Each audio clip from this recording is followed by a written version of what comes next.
أعوذ بالله من الشيطان الرجيم. بسم الله الرحمن الرحيم. الحمد لله والصلاة والسلام على رسول الله وعلى آله وصحبه ومن والاه وبعد. اللهم علمنا ما ينفعنا وانفعنا بما علمتنا وزدنا علما وارزقنا فهما. سبحانك لا علم لنا إلا ما علمتنا إنك أنت العليم الحكيم. اللهم علمنا من علم نبيك محمد صلى الله عليه وسلم وبارك لنا فيه. Biidhnillah, ikiwa tunaendelea na durusi zetu katika kitabu Hilyatu Lubbil Masun ala al-Jawharil Maknun, kitabu cha Sheikh Ahmad Damanhuri rahimahullah, na tukiwa katika ukurasa wa 44,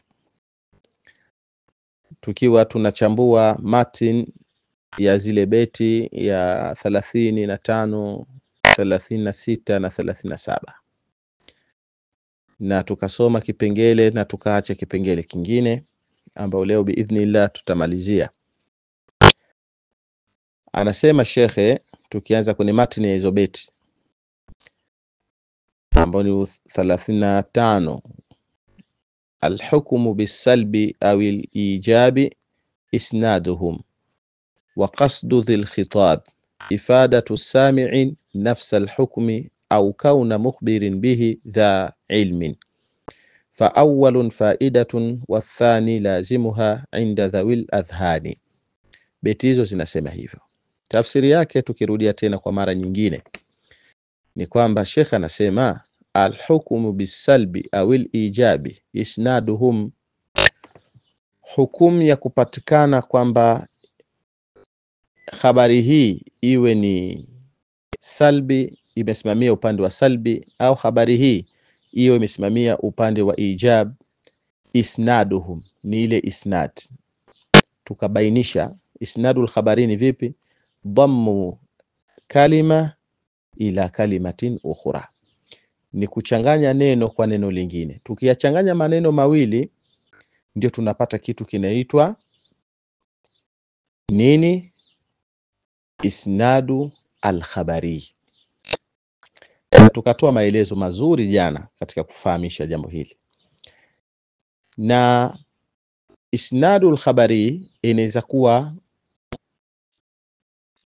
kwa msamiati huu katika salbi au katika ijab. Vipi?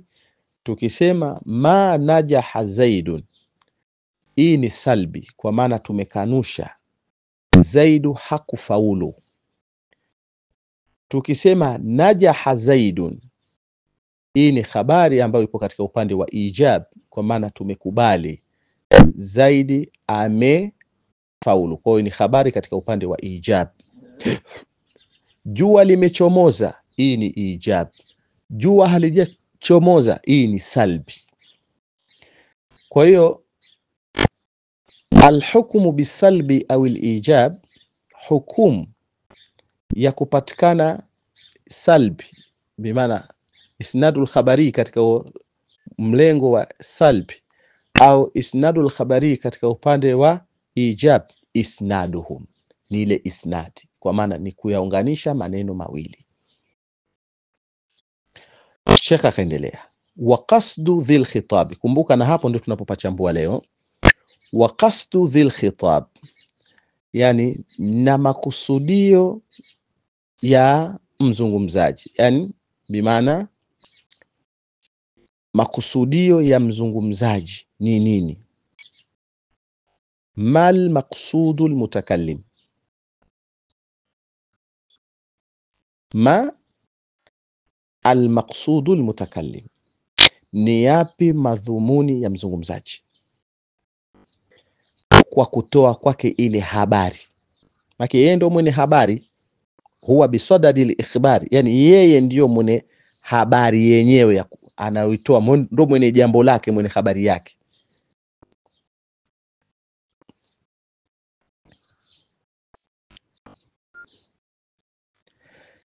Ifadatu sami, ima inaweza kuwa ni kumfidisha, kumpa faida msikizaji nafsa alhukmi, katika ile habari yenyewe, au kauna, au kuwa mukhbirin, yule mwenye kueleza mwenyewe, yule mwenye kueleza habari, mukhbirin bihi, yule mwenye kueleza habari hiyo, dha ilmin, ni mwenye elimu, yeye mwenyewe anajua kile anachokisema.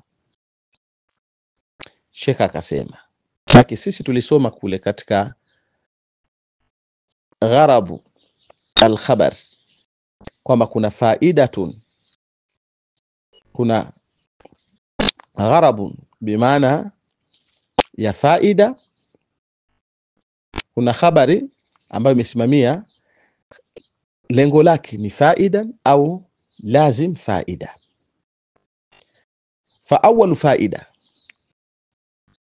ya kwanza itakuwa ni faida, ikiwa ni ifada tusame, kumfidisha msikilizaji nafsa alhukum, ile habari. Wathani lazimuha, itakuwa ni lazim faida inda dhawil adhhani, kwa watu wenye utambuzi na akili. Somo letu linaanzia wa qawluhu, hapo ndio leo tunaanza wa qawluhu, na kauli yake shekhe anaposharehesha kitabu chake anasema wa qasdu, wa qawluhu wa qasdu bimaana wa qasdu dhil khitab, na makusudio ya mwenye maneno, mwenye habari, yani ma almaqsudu almutakallim, mal gharad, ni yapi makusudio ya mzungumzaji, yani malengo yake ni yapi, mal gharad, shabaha yake nini, lengo lake nini. Qawluhu huna, kauli yake hapa, qasdu dhil khitab, aliposema makusudio dhil khitab, ya mwenye habari, mzungumzaji aliobeba khutba, yani almutakallim, yani nakusudio yule mzungumzaji, bimaana almukhbir, mwenye kutoa habari, alladhi, ambaye huwa bisadadil al-ikhbari, yeye ndio mwenyewe mwenye habari aliyoibeba mpango mzima wa habari anayo yeye, wal ilami, na kujulisha.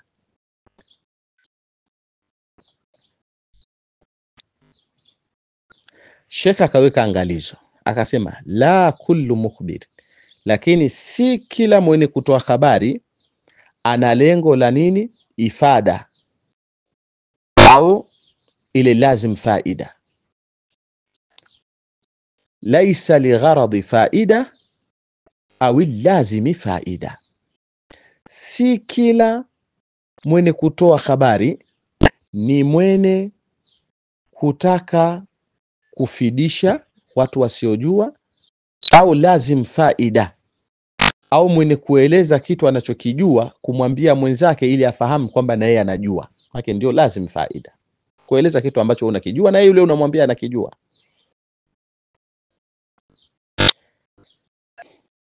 Ndio Sheikh hapo akasema la kullu mukhbirin, si kila mwenye kutoa habari kwamba anakusudia mambo mawili hayo. Alim, yani mwenye kutoa hizo habari mbili, kwa maana kwamba ni mwenye kujulisha hizo habari mbili, yani kwamba faida na lazim faida. Si ndio Sheikh akasema idh, kwa vile kad yakunu maqsudul mukhbiri, inaweza kuwa makusudio ya mtoa habari idhhari dhaaf, ni kudhihirisha udhaifu na unyonge, si kwa maana ya kwamba anataka kusimamia katika zile habari mbili tulizemea. Habari imegawanyika katika sehemu mbili, faidatun khabar na lazim faida. Hapana,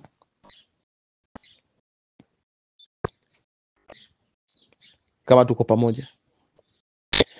Idh kad yakunu maqsudu almukhbiri, inaweza ikuwa makusudio ya mtu wa habari, ai almutakallim, kwa maana tunamzungumzia yule mzungumzaji, ashiyaan ukhra, mambo mengine.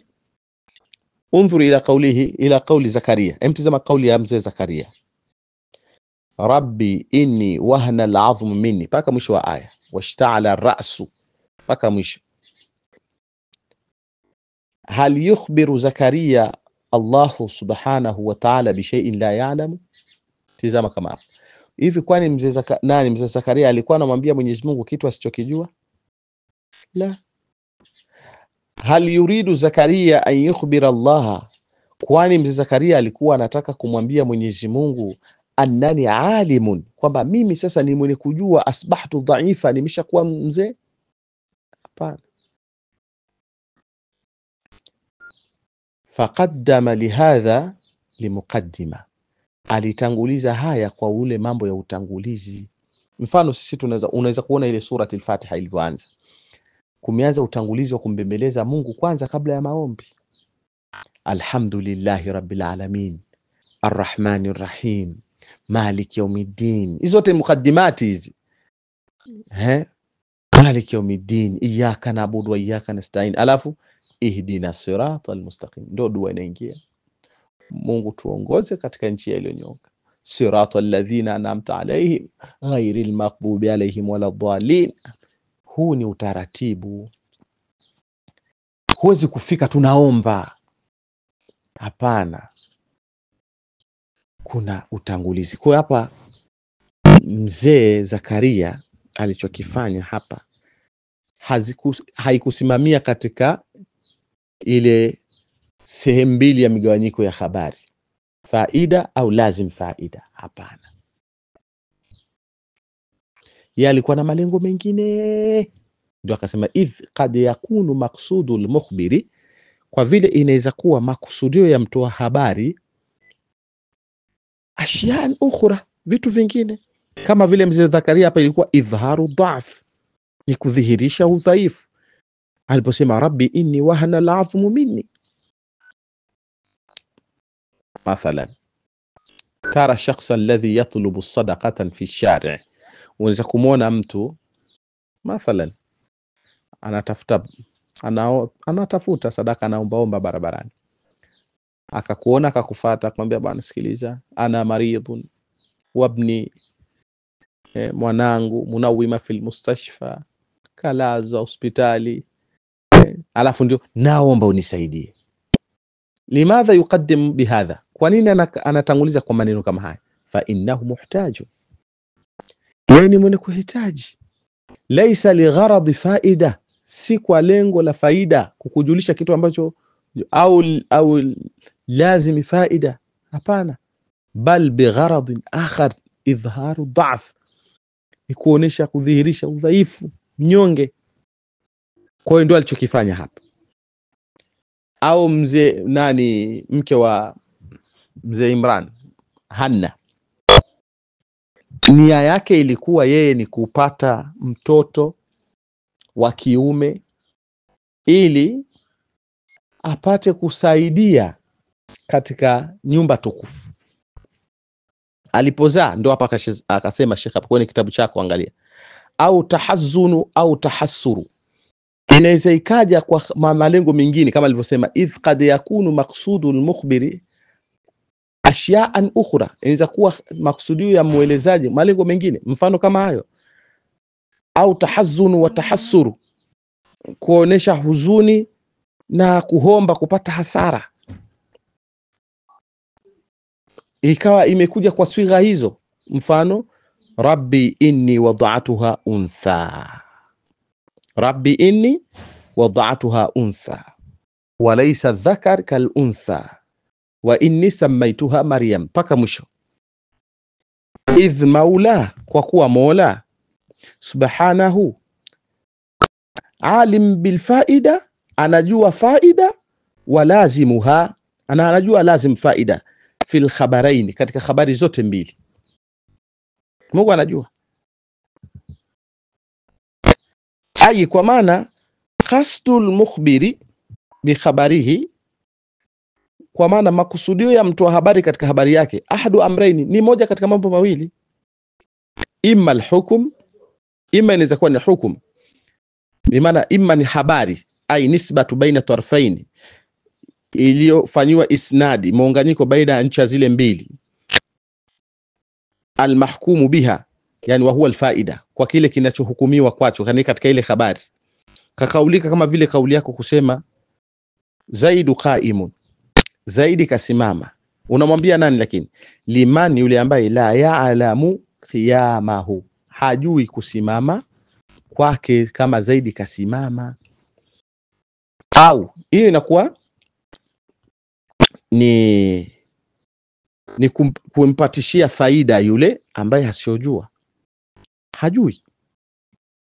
Inasimama katika faida, gharadhi faida. Lazim faida inakuwaje? Au kaunuhu, au kuwa kwake aliman bihi, anaijua ile habari, anaijua.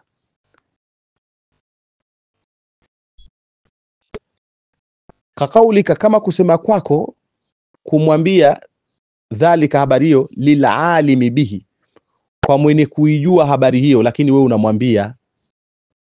Lakini unamwambia vipi? Qasidan ilamahu, kwa kukusudia kumjulisha, bi annaka, kwamba wewe alim bidhalika, na wewe unajua. Kwa Sheikh anasema wa yusamma al-awwal faidata al-khabari, ya kwanza inaitwa faidatul khabar, lianna min sha'anihi, kwa kuwa katika jambo lake, yani tabia yake hiyo faidatul khabari, katika tabia yake, katika jambo lake, an yustafada min al-khabari, ni upate faida katika habari ulioambiwa ama uliopewa. An yustafada min al-khabari, ni upate faida kwa habari ulioambiwa. Wa in istufida min ghairihi, hata kama itapatiwa faida kutoka kwa mtu mwingine au kwa kitu kingine. Kwa hiyo inaitwa faidatul khabari, kwa sababu lengo ni kumjulisha mtu kitu asichojua. Wathani, habari ya pili katika ile migawanyiko, ni lazimuha, bimaana lazim faida, liannahu, kwa vile kulama afada alhukma, kila inapofidisha ile habari, yani hukma ile habari, afada inafidisha annahu, ya kwamba alim bihi, anajua na ile habari. Lakini walaisa kulama afada, sio kila inapofidisha ile habari annahu alim bil hukm, yana ijua ile habari ile, kwamba afada nafsa alhukm, itafidisha hukumu ile habari ile. Kunaweza kuja habari zingine. Ijawazi kwa kule kujuzu ayakuna alhukma, kuwa ile habari maaluma, inaweza kuwa inafahamika kabla al-ikhbari, kabla ya kuielezea, kama takaddama, kama habari ilivyotangulia katika maelezo yake. Inshallah, nadhani hapo tumeshaelewa katika kaida yetu tulivyoambiwa. Tumepata vitu vitatu. Tumepata faidatul khabari, inakuwaje faidatul khabari? Kwa maana ni kumwambia mtu kitu asichokijua, kama useme kaulika, kama kauli yako, Zaidu qaimun, Zaidi ka simama. Unamwambia nani? Liman la ya'lamu qiyamahu, kwa mtu asiyojua kusimama kwa yule bwana. Kwa hapa ni kitu kinaitwa faidatul khabari.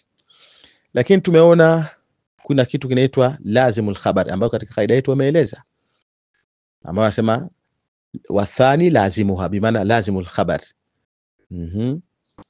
Lazimuha, ambayo lazimu yake, liannahu kullama afada alhukma, afada, kila inapofidisha ile habari, afada inafidisha annahu alimu bihi, kwamba yule bwana anaijua naye.